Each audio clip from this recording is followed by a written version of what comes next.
Utah is a landlocked state in the Mountain West subregion of western United States. It is bordered to its east by Colorado, to its northwest by Wyoming, to its north by Idaho, to its south by Arizona, and to its west by Nevada. Utah also touches a corner of New Mexico in the southeast. Of the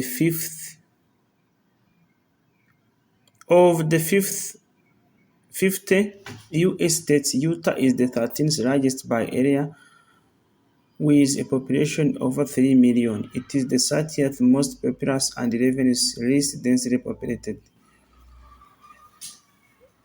Urban development is mostly concentrated in two areas: the Wasatch Front in the north-central part of the state, which is the home to roughly two-thirds of the population and includes the capital city, Salt Lake City, and Washington County in the southwest, with more than 180,000 residents. Most of the western half of Utah lies in the Great Basin. Utah has been inhabited for thousands of years by various indigenous groups such as ancient Puebloans, Navajo, and Ute. The Spanish were the first Europeans to arrive in the mid-16th century, though the region's difficult geography and harsh climate made it a peripheral part of New Spain and later Mexico.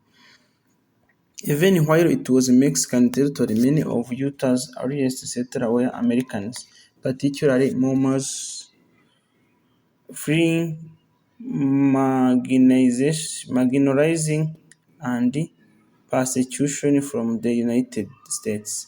Following the Mexican-American War in 1848, the region was annexed by the U.S., becoming a part of Utah Territory, which included what is now Colorado and Nevada. Disputes being the dominant Mormon community and the federal government delayed the Utah's admission as a state. Only after the outlawing of polygamy was it admitted in 1896 as the 45th. People from Utah are known as Utahns. Slightly over half of all Utahns are Mormons, the vast majority of whom are members of the Church of Jesus Christ of Latter-day Saints (LDS Church), which has its world headquarters in Salt Lake City. Utah is the only state where a majority of population belongs to a single church. The LDS Church greatly influenced Utah culture, politics, and daily life, though since 1990s the state has become more religious, diverse, as well as secular. Utah has a high diversified economy with major sectors including transportation, education, information technology and research, government science, government services, mining, and tourism. Utah has been one of the fastest-growing states since 2000, with the 2020 U.S. Census confirming the fastest population growth in the nation since 2010. St. George was the fastest-growing metropolitan area in the United States from 2000 to 2005. Utah ranks among the overall best states in metrics such as health care, government, education, and infrastructure. It has the 14th highest median average income and least income inequality of any U.S. state. Over time, and influenced by climate change, droughts in the Utah have been increasing in frequency and severity, putting a further strain on Utah's water security and impact on the state's economy. Utah is known for skiing national parks, Mormon's Sanders Film Festival. Geography and demographics. State abbreviation UT, Utah. State capital Salt Lake City. State size total land and water 84,899 square miles. Land only 82,144 square miles. Number of counties 29. State time zone Mountain time zone. Bordering states Arizona, Colorado, Idaho, Nevada, New Mexico, Wyoming. Highest point Kings Peak 13,534 feet. National parks Arches National Park, Bryce Canyon National Park, Canyonlands National Park, Capitol Reef National Park, Zion National Park. State population as of 2020 3,271,616.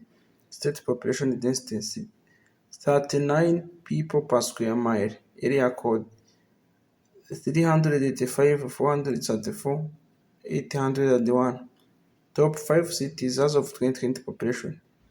Salt Lake City 204,087.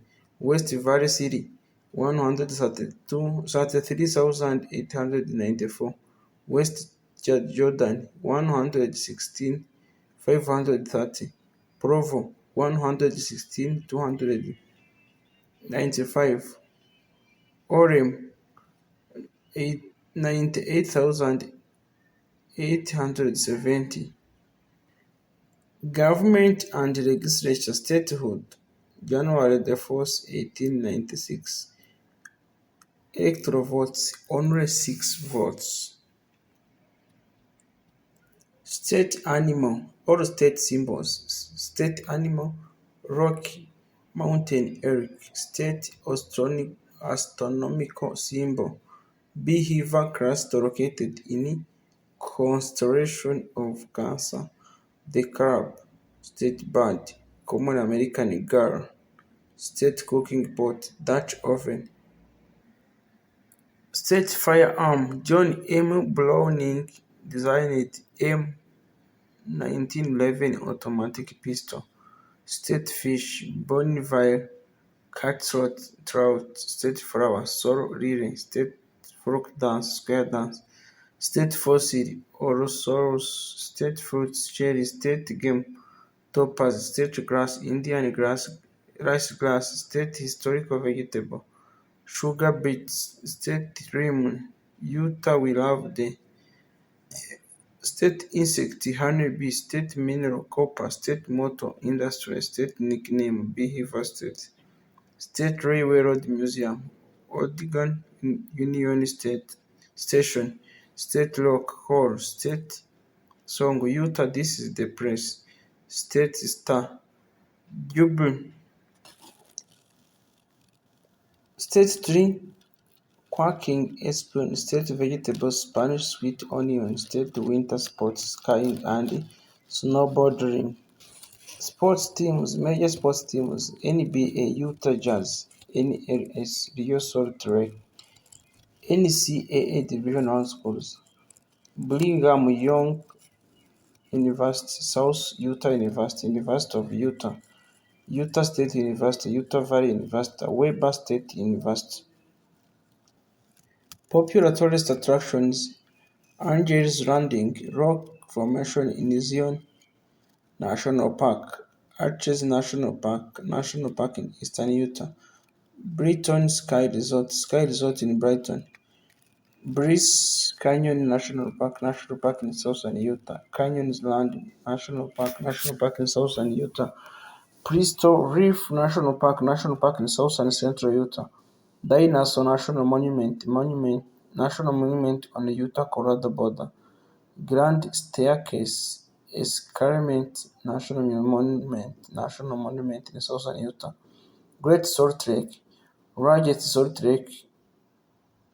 saltwater lake in the Western Hemisphere, located in the northern part of Utah. Holt Zoo in Salt Lake, Utah. Lagoon Amusement Park in Farmington, Utah. Monument Valley, Red Sand Desert region on the Utah-Arizona border. Park City Mountain Resort, Ski Resort in Park City. Powder Mountain Ski Resort in Eden. Snow Basin Ski Resort in Huntsville. Temple Square Religious Complex in Salt Lake City. Thanksgiving Point Museum in Henry, Utah. Zion National Park in southern and western Ura. Ura is known for the following foods: pastrami, burgers, fried sauce, funeral potatoes, Utah scones, jello, beer like raspberry, Dutch oven fairy, green river melons, Utah honey frog, ice salad. Famous people born in Utah: Nobel Prize winner Paul B. D. Boy, Chemistry 1997, Kip Thorne, Physics 2017, Pro Football Hall of Fame member Marilyn Olsen, inducted in 1982, Steve Young, inducted in 2005, Naismith Memorial Basketball Hall of Fame players, John Cat Thompson, inducted in 1962, famous actors and actresses. Rosenberg, James Wood, Loretta Young, famous singer, Joel Christ, Donny Osmond, Mary Osmond. Utah Fun Facts. Fun facts about Utah. There are two theories on the origin of the word Utah. The first is that it originated from the Native American Ute tribe, which means people of the mountain. The second is that originates from Native American word Utahi, meaning high upper. In either case, the origin came from the Native Americans. Utah is the one of the only two states in the United States to outlaw all forms of gambling. At Four Corners in the southeast, Utah meets Colorado, Mexico, and Arizona. At right angles, the only such meeting of states in the country. Approximately 62% of Utah residents are Mormons, or members of the Church of Jesus Christ of Latter-day Saints. Utah is the most homogeneous state in the nation in terms of religion. The Great Salt Lake is saltier than the ocean. In salt content can be more than 7 times that of ocean. On May 10, 1869, the first transcontinental railroad was completed at Promontory Summit, Utah. The event was billed as the wedding of rails, as it represented the joining of railroads built by two companies, the Union Pacific Railroad and the Central Pacific Railroad. In 1912, policeman Lester Wire invented the first red-green electric traffic light in Salt Lake City, Utah. In Utah, individuals may not supply beer to the public in containers larger than 2 liters unless they are licensed to do so. Utah is the only state with official state cooking pot Dutch oven. Thank you very much for being with us. Today we focused about Utah, one of the 50 states in the U.S. This is Asha Store, the home of world geography and history. If you want, you can subscribe, comment, and share so that we are grow together. So today we focused about Utah. See you in other coming videos. Thank you.